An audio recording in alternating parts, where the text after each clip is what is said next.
If you haven't been paying attention, there's been a bit of a shakeup in Washington, D.C., and U.S. Representative John Shimkus of Southern Illinois had a first-hand view of the situation.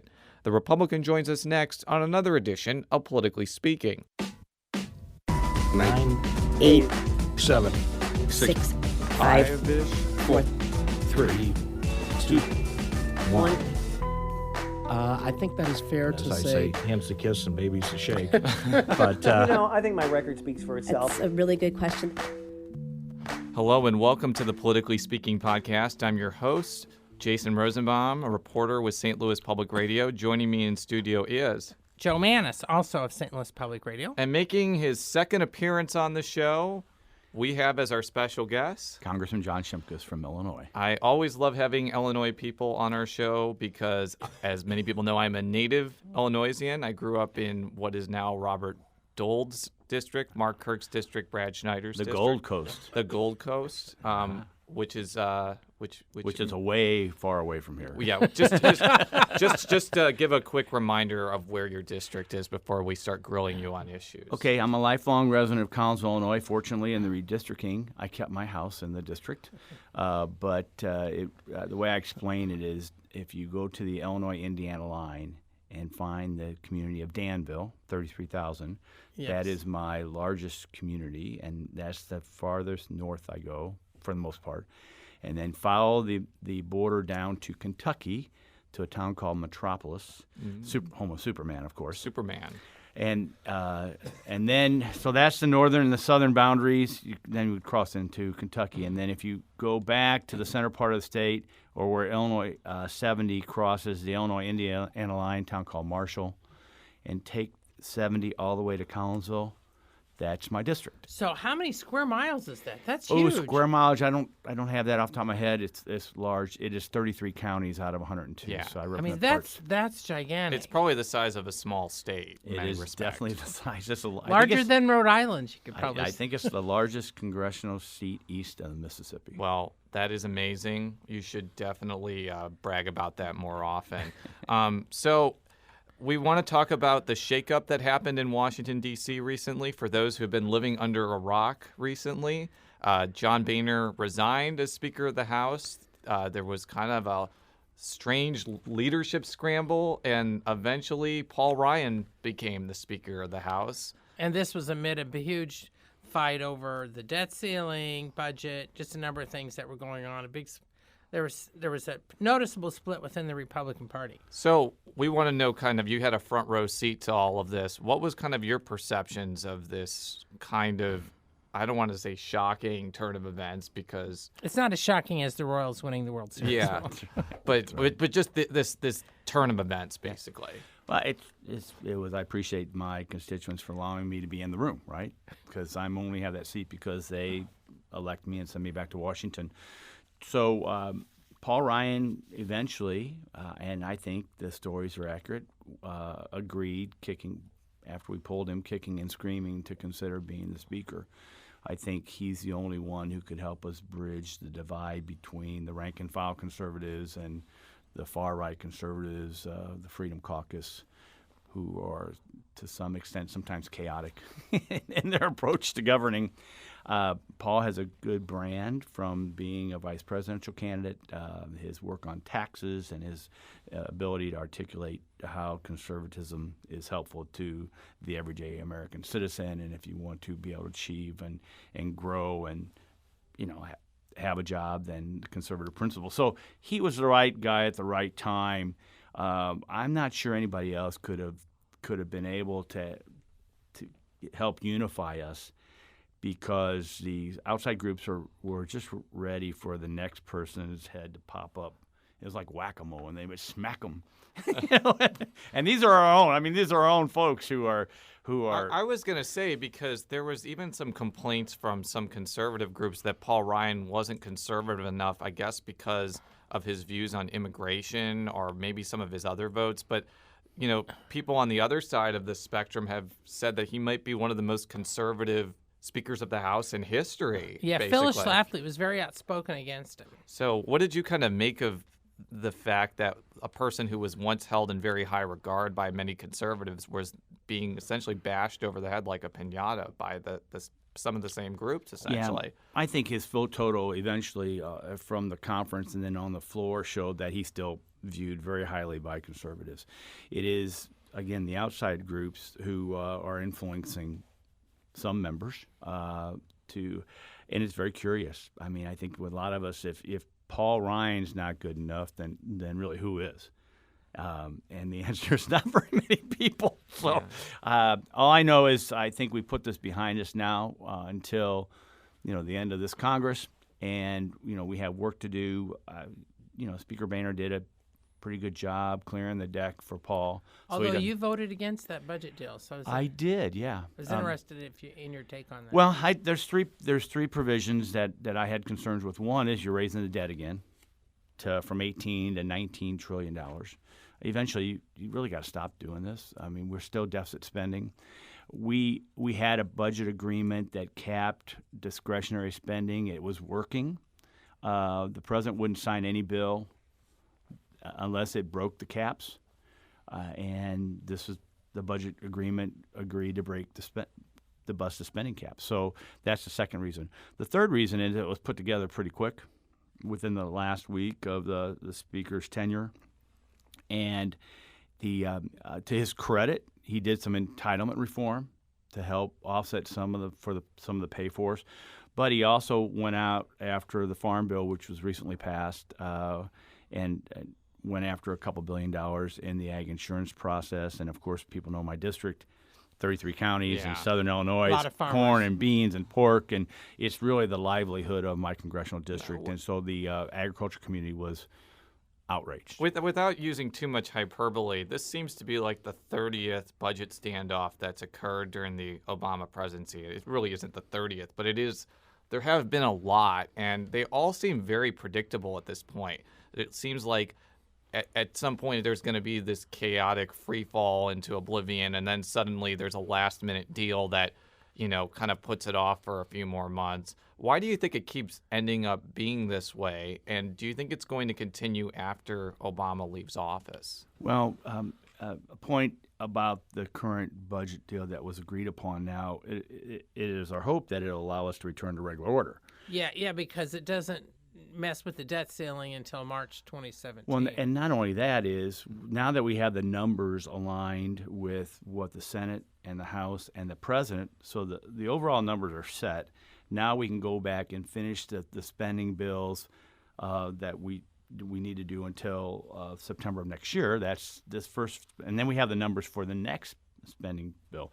I think the conservatives are starting to get their attention raised is that when we don't pass spending bills, appropriation bills, then we lose the ability to use the power of the purse to micromanage some of the, what we would say, egregious overreach of the federal government in some particular areas. Yeah, but I guess the other thing, then we had former Senator Kit Bond here, I think a couple of weeks ago. Yes. I assume that it's still in place where there's no earmarking anymore, or very little earmarking. Well, that's in the Senate, yeah. In the Senate? Yeah, there's no. Well, it was started in the House. I mean, Speaker Boehner was a strong. I mean, in fact, even when we had it, he never requested. I just asked because, as far as micromanaging where things go, it seems like taking that away probably put more power into the executive branch of where certain things are going. Is that your perception as well? You are exactly right. And there's a constitutional debate. The Constitution says all spending begins in the House. So there is an argument that the people's elected representatives should have a say in how the money gets spent. Now, a lot of it is just we give money to an agency, and then the administration is able to direct the agency how to spend the money. So even conservatives are very schizophrenic about this spending debate right now, saying if you really believe in the Constitution, you probably should believe more in a more interventionist House body that can be more directive in spending. But now, Ryan did agree, though, to make, I think, some provisions, not necessarily on earmarks, but to give some more power to the committee chairman. Is that correct? And some of the other there's two things. First of all, on the appropriation end, when you have the overall budget numbers, then you can allow the appropriation chairman to move bills. And I kind of talked about that before. Right. The second thing is there's this debate of regular order. You could argue that the budget agreement didn't go through regular order, right? McConnell, Boehner, the president, Reid got together, and they cut this deal, and then they said, in essence, vote for it. Some did, some didn't. President signed it. It's done. That's not regular order. Regular order is go through have a hearing on the budget, have a markup in the budget committee, have a markup and vote on the floor. The Senate passes theirs. And we, in essence, kind of did that this year. That's how the whole reconciliation debate is that we did pass a budget. But people get confused. They think, well, you passed a budget. Why can't you stand by that? But a budget in the federal government sense is not a law. Yeah. Right, because there's the appropriations. Because the appropriation is actually the spending measure. Yeah, so shifting gears a little bit, is it kind of surprising that the federal government has a budget but the state of Illinois doesn't? And that's kind of my partly question. What do you kind of make of the lay of the land in the land of Lincoln since Rauner took office? Yeah, I know the governor well. I don't really spend much time with him. He's got enough on his hands right now. He didn't want to deal with me. But listen, I campaigned with him. I think what the people in Illinois said is we need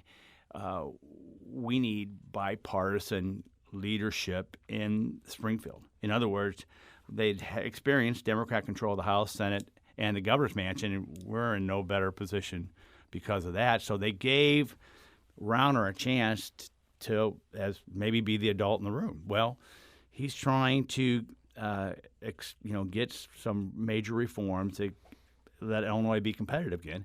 And he's the pushback is between, I would argue, the most powerful Speaker of the House in the nation, which is Mike Madigan. Who's been Speaker literally since before I was born, by the way, and except for one brief period in the 90s. So Continue. If the state of Illinois was if not operating very well, and you've had someone there 35 years, 40 years, and you've got a governor who's been there 10 months, who's to blame, right? Yeah. Well, I want to play a clip actually from Bruce Rauner that I think you may have actually been there. He had a visit in March in the Metro East where he was talking about his quote-unquote turnaround agenda. And this was one of the items that he said was a priority at the time. I'm not sure if it still is in this budget standoff, but it involves right to work.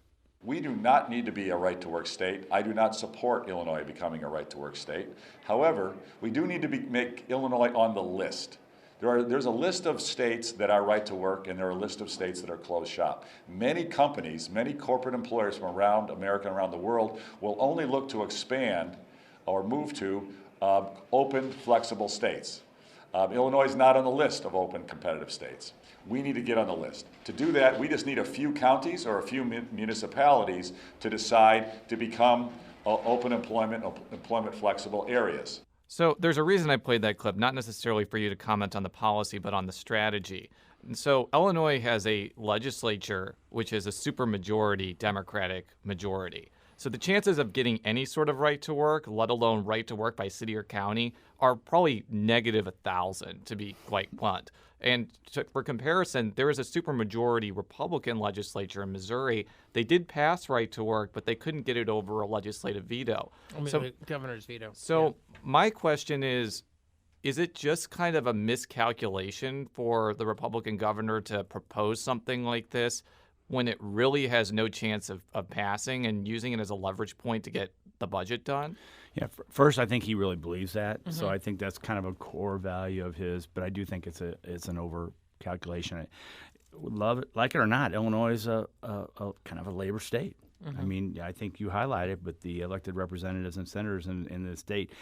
The point that I also like to raise in this discussion about the state of Illinois is there are supermajorities in the House and the Senate right now of the Democrats who could pass their own budget and override a governor's veto. That's true. So they could do it.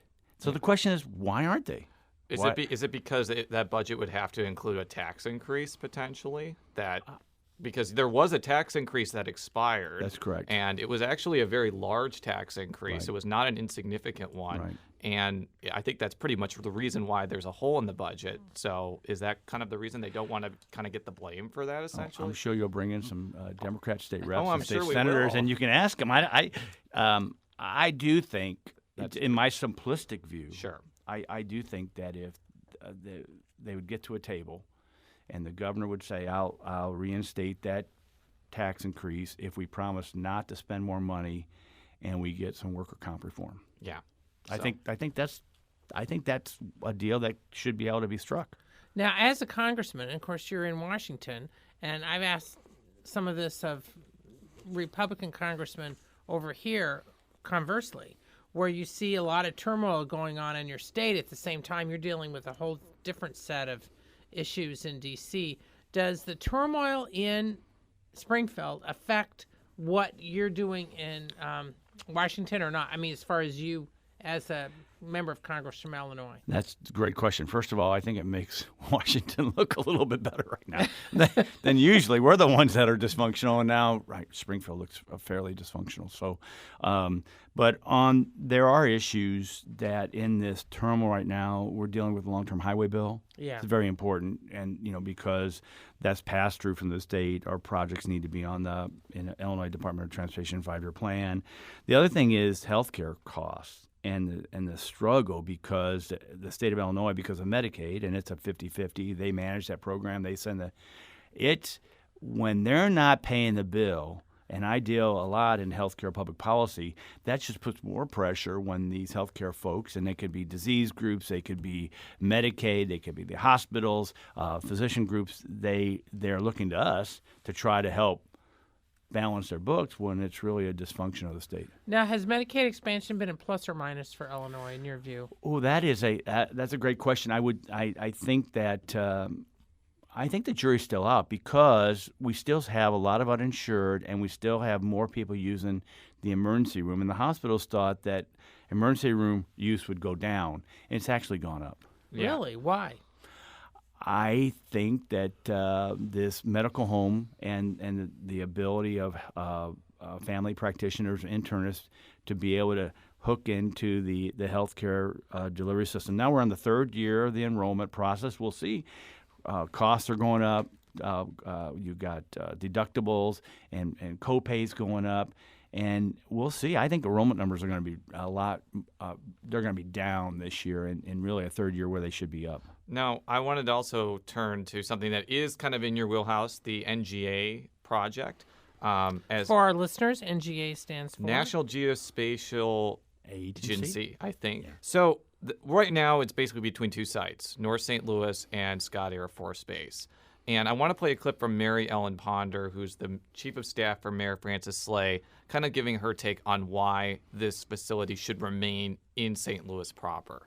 We're relentless, that they can put that out there, but we think we have a great plan, and the president's administration and past presidents have really brought home the importance of staying in the urban core, and so we're going to fight as hard as we can to keep it here.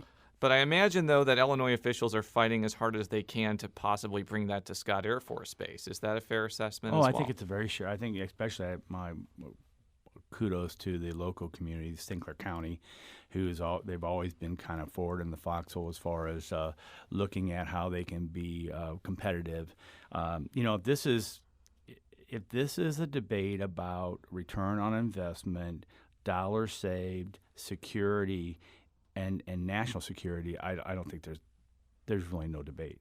If this turns into a debate of reinvigorating the urban core, buying people out of their homes, some who don't want to go, but for the good of the whole, then I think there's the other debate. But if it's basically on taxpayers' dollars, local security, warfighter security, there's not a decision to be made here. I think it's a. What do you mean by local security exactly? Well, you're at Scott Air Force Base. You've got the fence line there. You'll have an additional fence line. You've got the military right there. I'm talking about local security as far as, the National Geospatial Agency. It used to be called Defense Mapping. Yes. It is. They are the real deal. They're getting real-time information to our warfighters, and they could be on the ridge lines of Afghanistan. So, do you, just kind of also asking a more long-term question. If NGA picks Scott Air Force Base, do you think that would pretty much secure that base's future for the next 30 or 40 years? Because it's occasionally been on the chopping block over the decades. It seems like this would probably take it off the chopping block permanently. Is that a fair assumption? I think that's fair assumption too. I mean, we have the major commands, and my friend Jerry Costello and I were in that fight a long time, exactly. and Mel Price going back days earlier. Yes, I wrote about that. I was in the Washington Bureau back then. So all good friends, all did their part, but I do think that kind of then solidifies it. Well, what do you make of Mary Ellen Ponder's assessment that the Obama administration has tended to place some of these headquarters in the urban core as opposed to, I guess, the exurbs or such as Scott Air Force Base? I can't argue with her analysis. I think that's a fairly good debate. I would say that there are encumbrances in that site, and that's willing sellers, willing buyers, clear titles.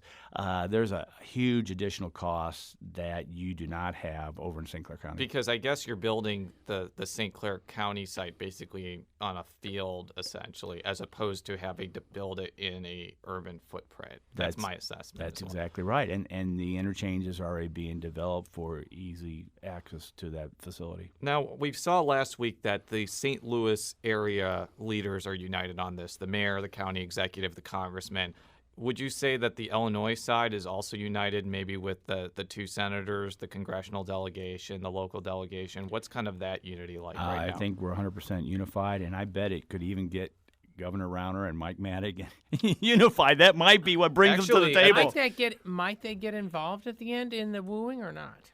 I don't know what else the state could bring to the table. Okay. I mean, it's a pretty sweet deal if you want to have a good return on investment of taxpayers' dollars and all these other areas. At that same press conference, I played that other Rounder clip. He also mentioned he was very enthused and he would work toward getting the NGA site in St. Clair County. He also said he was enthused about possibly building a football stadium in east of the Mississippi River, but that looks like it's not going to happen at this point. So at this point, here we are, just beginning November 2015, heading into 2016. What's your assessment of what some of the major issues will be that you will be dealing with? And also keeping in mind you already have a primary challenger in State Senator Kyle McCarter, so this might be a more vigorous election cycle than usual. Yeah, well, I mean, big district, conservative, I'm very comfortable there, and people have been very kind to me, and we look forward. We're Republicans. We don't shy away from competition, and we look forward to putting my record out. It's actually been a very kind of cool legislative year for me already. I'm now senior enough where I'm a subcommittee chair. I'm very active in the full committee stuff. Now, you got to, as you know, you come from the committee at which you're spending most of your time. So that's the Energy and Commerce Committee, very active. And then I do, I'm a subcommittee chairman on Environment and the Economy, in which we already have done some algae blossom stuff, some coal ash provisions that we hope to get somewhere moved. We are also involved with high-level nuclear waste provisions, and which also is a big issue here because of some of the stuff left over from World War II. Yeah, well, I've been following very closely, and here is not unique. I mean, we have these locations all over the country, and closing the nuclear fuel cycle and really the high-level nuclear waste, which is some of the really nasty defense stuff. We should be, by law, moving that to a mountain in a desert where they used to set off nuclear explosions. I'm sure the minority leader of the Senate is thrilled about that. But is there any other situation? He is the minority leader, and he's also announced his retirement. That's true. But is there any other situation where there's like a smoldering fire burning at the landfill close to the radioactive site? I don't know about that, but there is. There's the country has many sites where we have, and then the question is the smoldering fire in the landfill portion of the big area, which I visited years ago. Mm-hmm. So then the question is, which is in the environmental realm, EPA and stuff, is moving it. Right. Yeah. Is it more dangerous to move it or leave it? Right. But going back to your reelection, do you think that outside groups are going to get involved against you? Because this is a situation where the Republican primary is essentially the election, and I think that's the big question here about whether it's going to be competitive or not. Yeah, I guess the question will be how these different groups, and there's a lot of them out there, so you don't know how do they define conservatism and how do they define whether you've done work. I don't worry about that. I just worry about making sure I'm available and accessible and around my district and let people see who they have as their members. And they've been very kind to me, and I don't expect that they're going to turn their back to me. So we only have 5 minutes left, so a couple other election things. Yeah, well, one thing, but this is kind of tied to that. What do you see as the biggest issue going to be facing the Republican leaders in the House, and conversely yourself, going into 2016?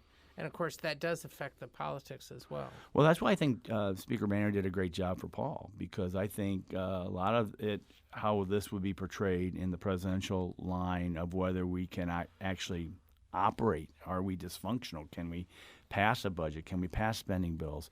And now we're on the move to do that. I think is very, very helpful in the presidential cycle. Now the debate will turn to maybe tax reform and health care reform. I think Paul, Speaker Ryan, has said we've got to put bold agendas, conservative agendas, on the floor for people to make a determination of whether our policies will help raise up people instead of stifle them. Is there anything in particular that you want him to push so that you'll promote as you run? Well, tax reform is always a good one because a fair, flatter, simpler tax code is what many of us have always talked about, and the question is how do you get there? And there's also been and that's for the individuals. I like the individual side, but on corporate side, if you want to help address a level playing field with the corporations in other countries, which is our major competitor, we've got to get the corporate rate down because it's too high. It's 35%, 25% in other countries. We need to get that down, and that's that lowering the rate, spreading out the base, and things that are talked about, and I think that would be helpful. Are you endorsing anybody for president at this point? I am not at this time. There's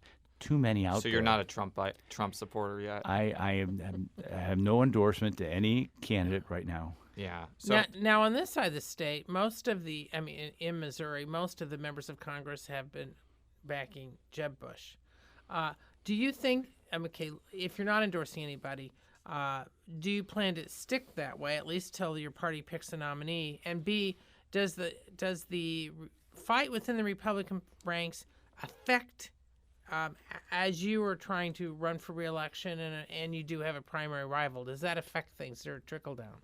Yeah, I don't see that right now. I do, my election will be the same one as the election for delegates in our presidential race over in Illinois.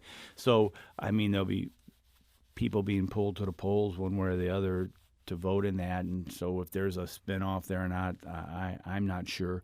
I think the Illinois members of Congress, we got a couple of them out there. One's out there for Bush. We've got two who are flirting with Rubio, but most of us have kind of said it's too chaotic right now and not settled. Now, the big election that's going to be in November in Illinois is the U.S. Senate race. Mark Kirk is seen as the most endangered incumbent in the entire country. Do you think he pulls it off? Yeah, how would you like to be labeled as that? That's not a good place to be. He barely won in 2010. It is Illinois, too, and it wasn't a presidential year. And for a presidential year in Illinois, there's going to be a bigger turnout. So that, by definition alone, makes him a very endangered incumbent. He's working hard. He's for the state of Illinois. He cast a moderate profile, which helps him up in the Chicagoland and the suburbs. It doesn't help him real well down in my neck of the woods. Yeah, in fact, I was going to ask you that. Yeah, and he's cast some stuff that's really caused a lot of my constituents to roll their eyes. Anything in particular? Probably, yes. Probably involving guns, I would assume. Well, wait, no. Continue. Well, I'm not. You're just being objective here. Yeah, I think we continue to watch. I think he did come on board finally on climate, and he plays both sides on this. He wants to be a green senator, but also down in my area, it's fossil fuels. You've got to speak fossil fuel language, and you've got to be all in. Yeah. Either coal or marginal oil or the like. So I think that's one where people are watching him very closely. But I know there has been a little bit of chatter about somebody else should take his place, but I'm not really sure there's another Republican that could win a statewide U.S. Senate election other than a moderate one from my neck of the woods. Is that your assessment as well? I think that's true, and that would have to be someone who's got statewide name ID and has been around, and I think that's why he's still our best candidate. And they'd have to move pretty quickly because you've got the primary coming up. If they're not out by now, they're not coming. All right, it is 10:45. I know you have to catch a flight. Thank you very much for joining us today. For all of our stories, stlpublicradio.org. Jay Rosenbaum is how you follow me on Twitter. Joe, you can be followed on Twitter at. Jay Mannies, that's JMANNIES. And you're on Twitter at? Rep Shimkus. All right. Thank you very much. Until next week. So long. Has Black Widow ever been buried alive? Does Hawkeye even know how to turn out the lights? How many casket matches has Iron Man won? If the rest go down a tombstone, he'd be totally done. If Thanos used the Infinity Gauntlet to capture the rest of the team, oh, the Undertaker'd use